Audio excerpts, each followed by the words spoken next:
Nou, doe dan maar weer. Doe maar. Droom. Vannacht roen ik in de pyjama naar de balita.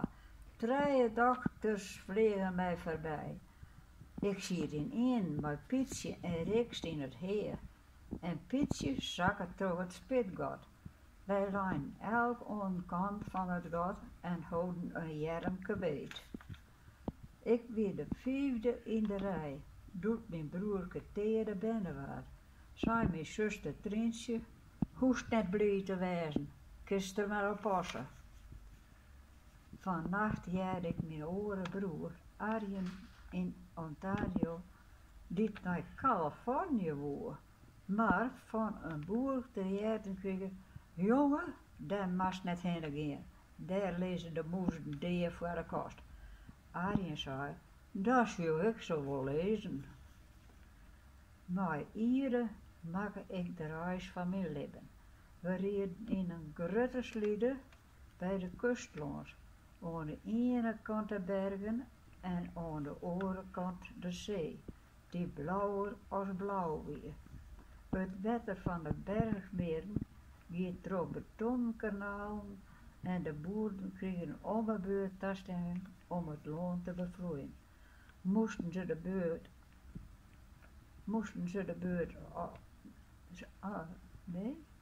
toestemming om het land te bevroeien. Ze moesten de beurt al beroepen, al werd het midden in de nacht.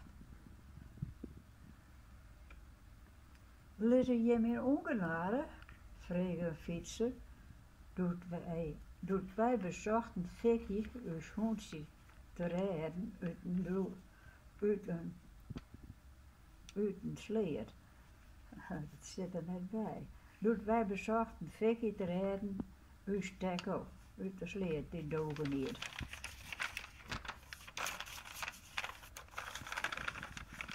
Vannacht zit ik op het eerste bankje in Squallen, met Tini van de nije politie en ik wist Joukje van de nijboer.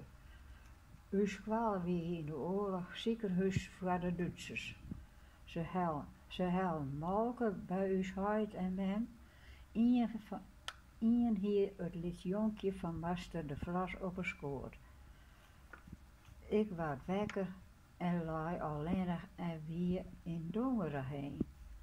En tocht aan het lietse jonkje, dit kwartlin, als vrijwilliger een rondleiding joeg in Jerewoord. En zei dat hij harm de vlas weer. Ik zie dat mooie loft bij de kleuren van de opkomende zinnen en viel de merk.